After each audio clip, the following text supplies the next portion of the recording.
The New Zealand rabbit is one of the top rabbits bred for meat around the world. We'll talk about that and more fun rabbit facts while I sketch little Hassenpfeffer here. So let's just turn the page and get started.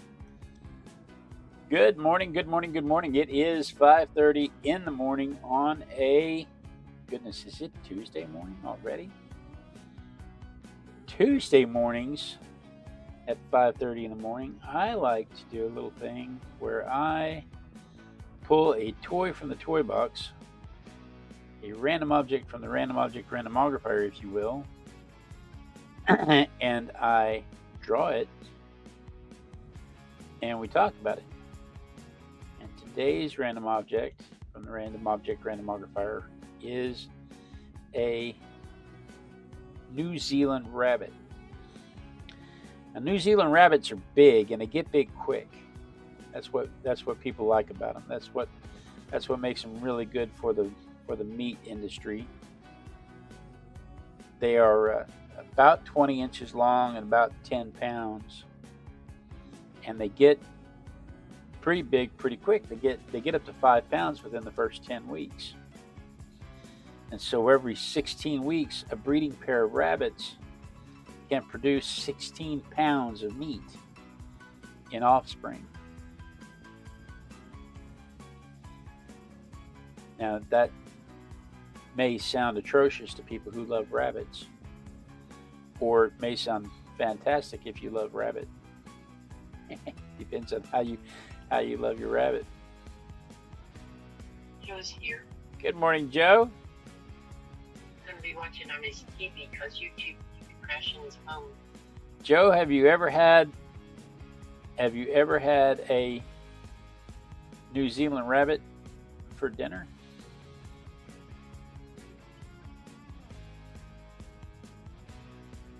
If you had rabbit for dinner, did you know if it was New Zealand rabbit?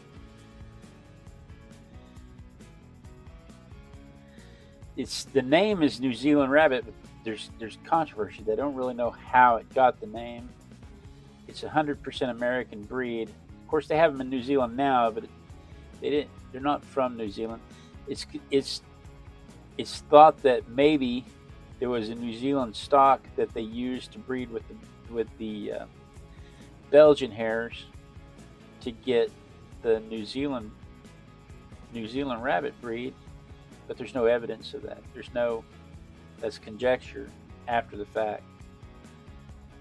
They know that it was being developed on both coasts, the east and west coast of the United States, and it's considered a California breed now.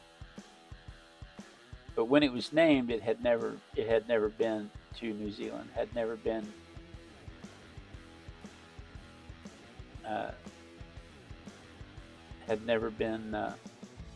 in New Zealand. But of course now it's one of the top breeding animals in New Zealand. One of the top breeding rabbits anyway.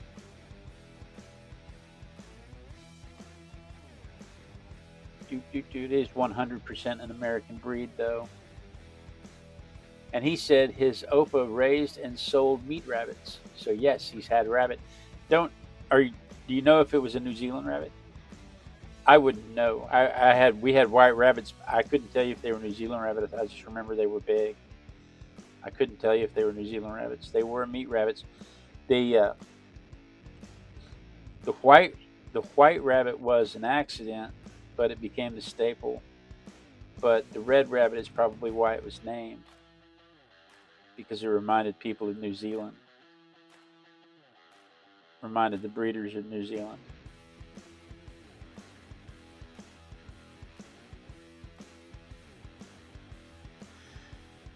But the rabbits that we had were white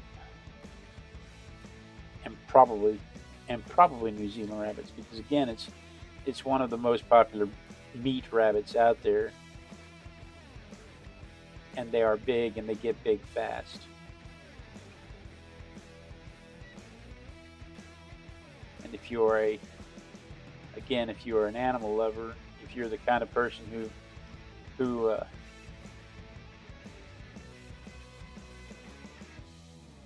gets upset at the thought of animals being eaten, then you're probably not going to like the fact that it's a meat rabbit.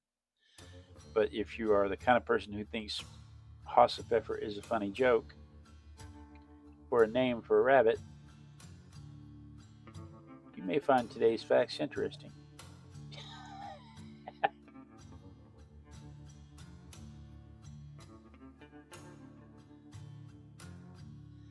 Dude, that's a lot of pencil marks. I think I'm done with pencil for a while. Gaming Joe says I've dispatched thousands. You know, I didn't kill that many rabbits. I did the chickens. Granny would buy fryers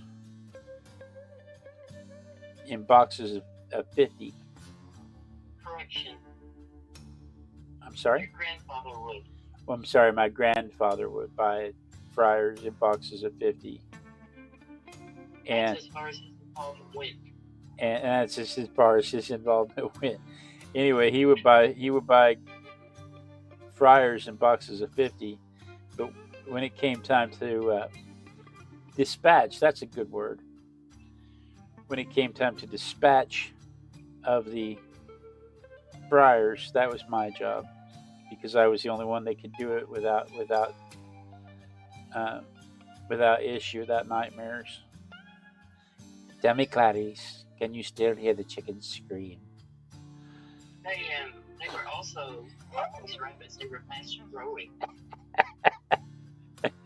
Yeah. Fryers get fat real quick, and they get to the point where they can't even hold themselves up with their own legs. So it's kind of a mercy euthanasia. There's Rick. Good morning, Rick.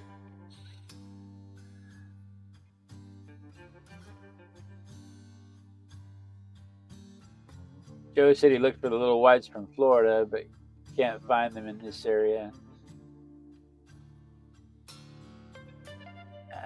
Me and had to California for a few years back, but couldn't handle the heat here too well.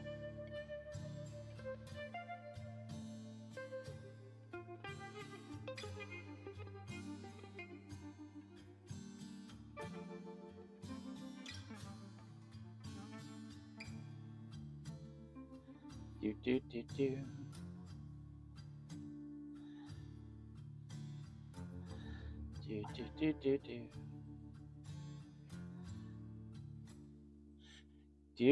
Yeah, the white rabbit was an accident, but once they discovered it, it made it.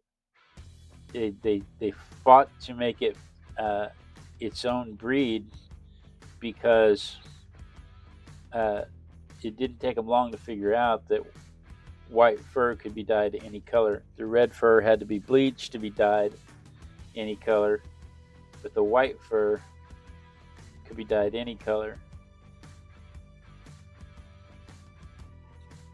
The same revelation that sheep farmers came up with when faced with white or black sheep.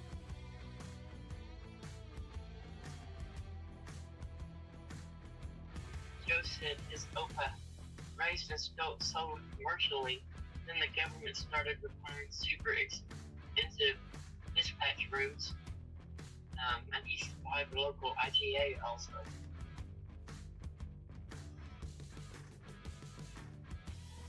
Yeah, when the government steps in and makes you do it, they say humanely. I say expensively, because they're trying to protect their farms. They're trying to protect the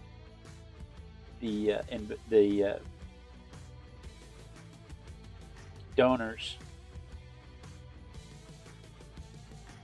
California rabbit, he had were New Zealand's crossed with a chinchilla, he thinks. Can you cross a rabbit with a chinchilla? Or is there a rabbit type called a chinchilla?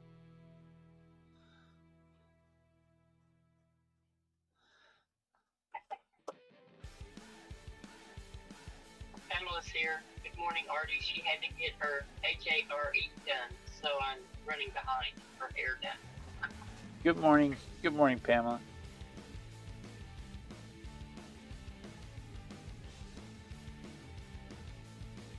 do, do, do, do.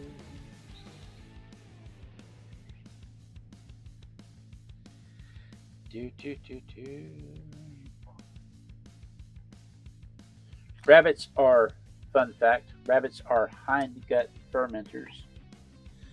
When you are a vegetarian and you eat a high fiber diet, you need a very long digestive tract because that stuff is very hard to break down. And a lot of times you need a pit to ferment the fiber so that your digestive tract can pull it out, can pull everything out. Cows do this by having an extra stomach. A lot of herbivores do it by having a super long digestive system with extra pockets for fermentation.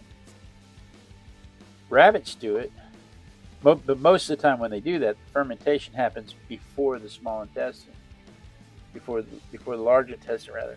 And the reason is because that way, as it's fermenting, then when it passes through the rest of the system, they can absorb the nutrients. And I say that's the reason. The benefit of it is that then it can absorb the nutrients as it goes to the rest of the system. I don't really know if that's the reason it happens or not. But rabbits do it in their hindgut, which is after the small intestine. And so there's not a whole lot of time to absorb the nutrients. So they developed kind of the same thing the koalas did. They have a cecum where they expel a parrot called a cecotrope, and it is a pre-digested fermented pellet. It is not poop. To us, it looks like poop because it comes from the same area, but it is a pre-digested fermented pellet that they expel from the same area, and they eat that, and they have to eat it or they will die. They eat that because it's the only way they can get their nutrients from the food that they eat. No, they can't get the nutrients fast enough from their normal diet, so they have to do that. Joe says there is a chinchilla breed of rabbit. Okay, that makes sense then. I was like, no, I don't think they're crossbreeding with chinchillas. They're known for their coats. Ah. The same as the actual chinchillas. Yes.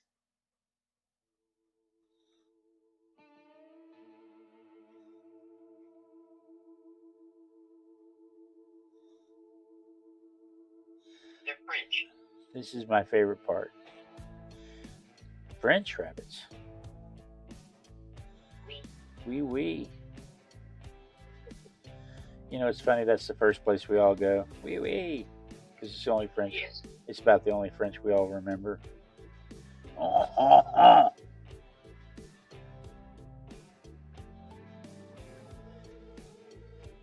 think every language has that one word you go to.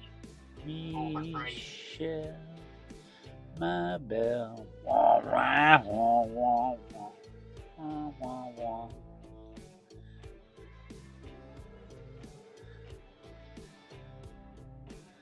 This is my favorite part.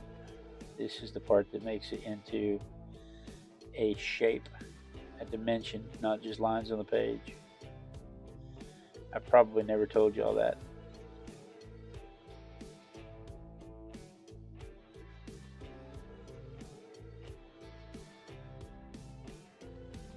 I love you, I love you, I love you. That's all I want to say. Sorry, I got caught up on the French connection there.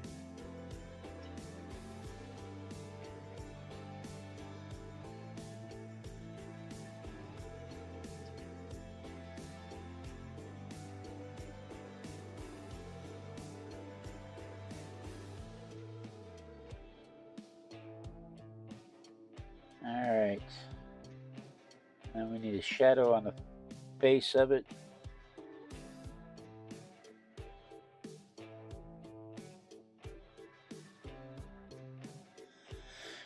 But yeah, if they didn't eat that cicatrix, they wouldn't be able to get the right nutrients from it. They wouldn't be able to absorb all of the nutrients from their food.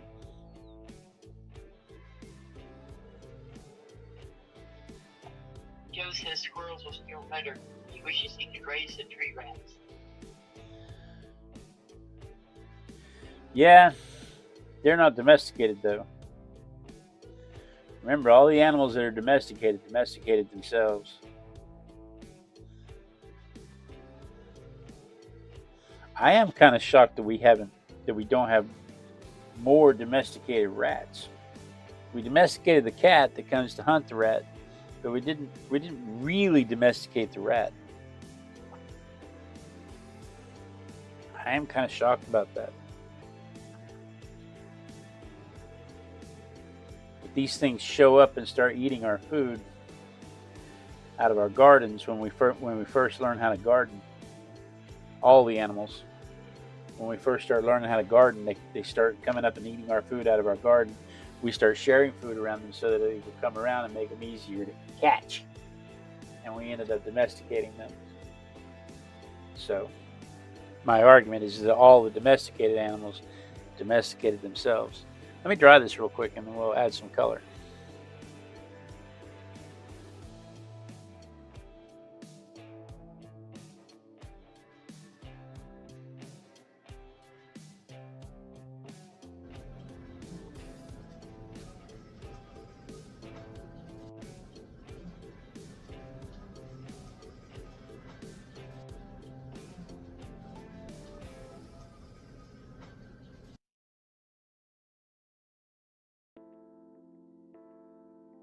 Joe's talking about the squirrels. He wished he could domesticate squirrels because their meat is better, he thinks. And he's talking about the squirrel in his backyard, how it throws pecans at him.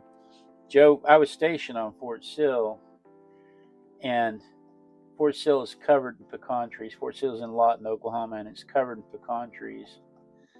And we would be in formation under a copse of pecan trees, and the squirrels would just be up there. We're supposed to be at the position of attention. We're supposed to be,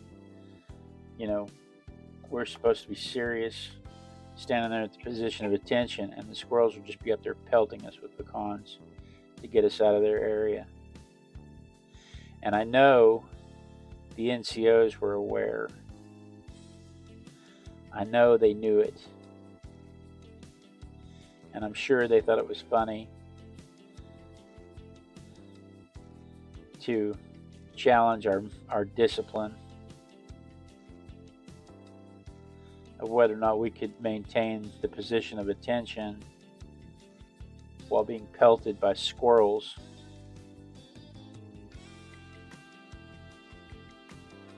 I'm quite sure they had a good laugh about it.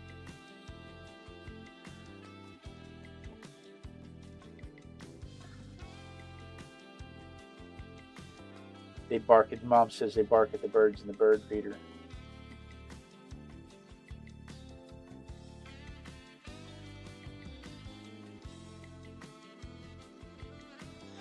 Rabbits don't bark. Not that I know of. They have a squeak noise that they make every now and then, but for the most part, they don't bark.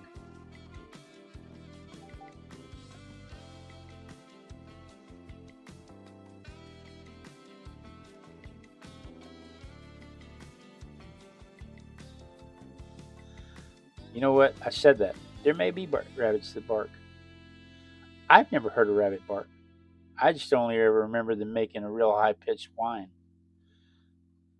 Yeah, they more of a squeak. More of a squeak.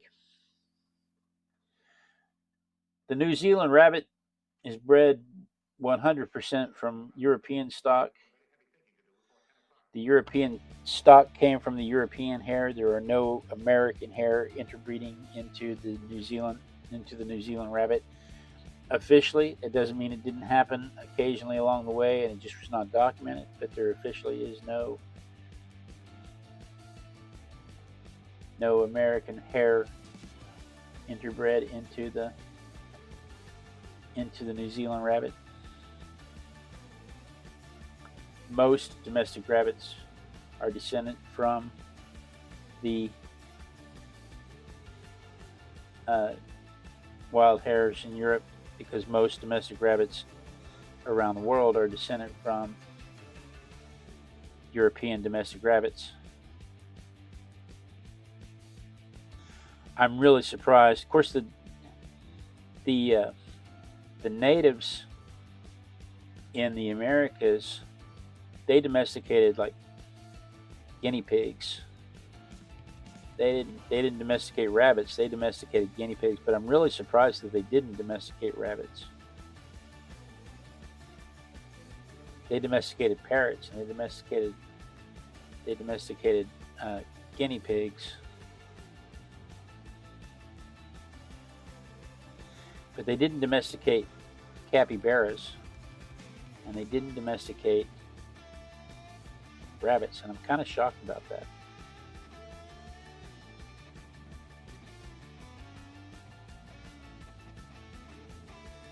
But in the Americas, it wasn't primarily the civilizations weren't primarily agricultural like they were in the old world.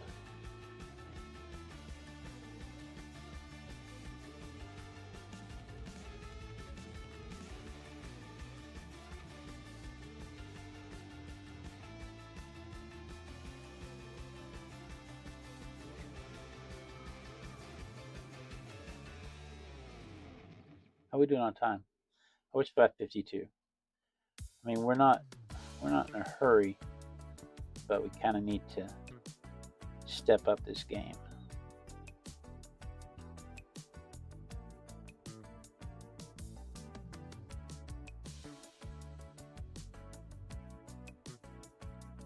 Kind of need to step this game up just a touch. All right. Joe says he's eating guinea pigs, and then he says in Ecuador. Yeah, it's a staple down there. The world travel.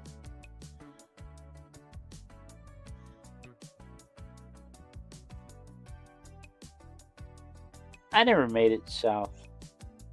I never made it north. I made it to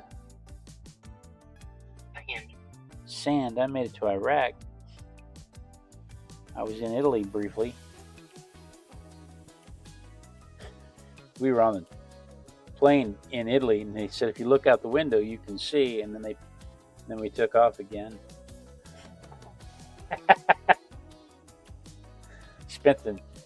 Spent about 18 hours in Spain. Let me dry this real quick and we'll ink it.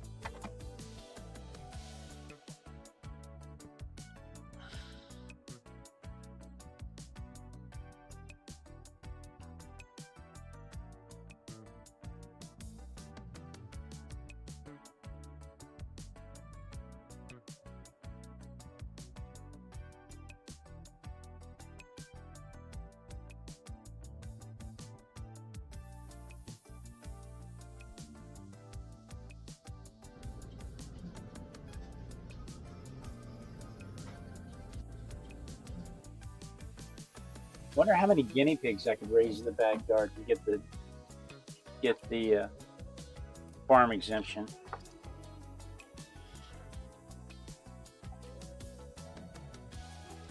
Or rabbits. You'd have trouble getting rid of them. I would eat them. I repeat, you would have difficulty. Up until the 70s, this particular rabbit was kept by hospitals all over the world as the primary method of testing for pregnancy. They discovered in the 30s, I think it was in the 30s, 20s, might have been the 20s when they discovered it, and officially made it a standard in the 30s. they discovered that human hormones produced during pregnancy that you could find in a woman's urine would change the nature of the ovaries in a rabbit. And so for the better part of the middle of the 20th century, they would take the hormones, they would inject them into the rabbit, and then cut the ovaries out of the rabbit and examine them and determine if a woman was pregnant. That was the final word. That was how you got the official. And the slang for that was to say, well, the rabbit died, meant that you were pregnant. So if you've ever had the doctor tell you that the rabbit died, you probably have grandkids by now.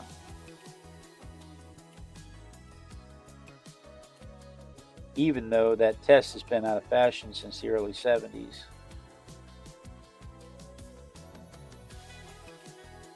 Doctors still use the terminology. And even though every time they ran the test, the rabbit would die because they had to cut the ovaries out of it.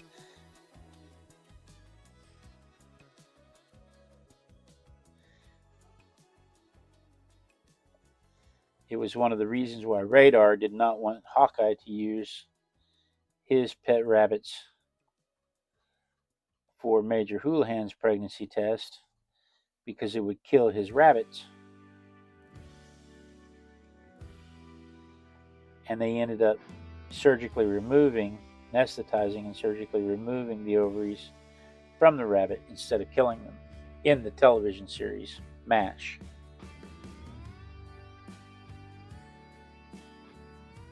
But New Zealand rabbits are still one of the most popular animals used in laboratory testing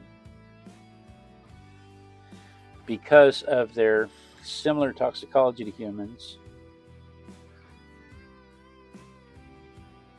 and their certain features like their eyes react similarly to stuff as us. But it is worth noting that 80 to 90% of medicines that start with animal testing, especially with rabbits, 80 to 90% of it fails when it gets to the human tests. What is today? Today is the 9th. So it's not an effective means to do it anymore. Computer models are way more effective, but they're still working out the kinks of June. I still contend there are plenty of prisoners in the world. There's no reason to harm the animals. All right.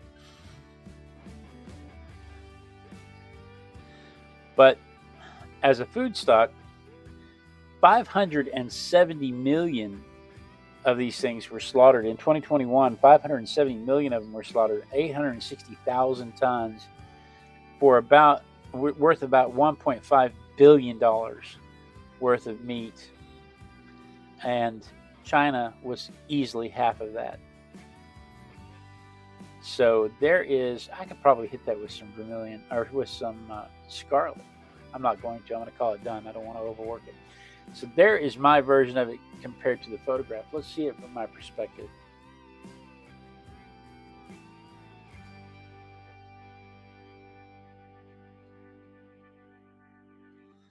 Oh, yeah. Joe's talking about the rabbits in their backyard succumbing to the heat. Was that in Oklahoma or California? You mentioned it earlier. You mentioned California earlier. But yeah, it's pretty bad when you come home and find out that they've succumbed to the heat.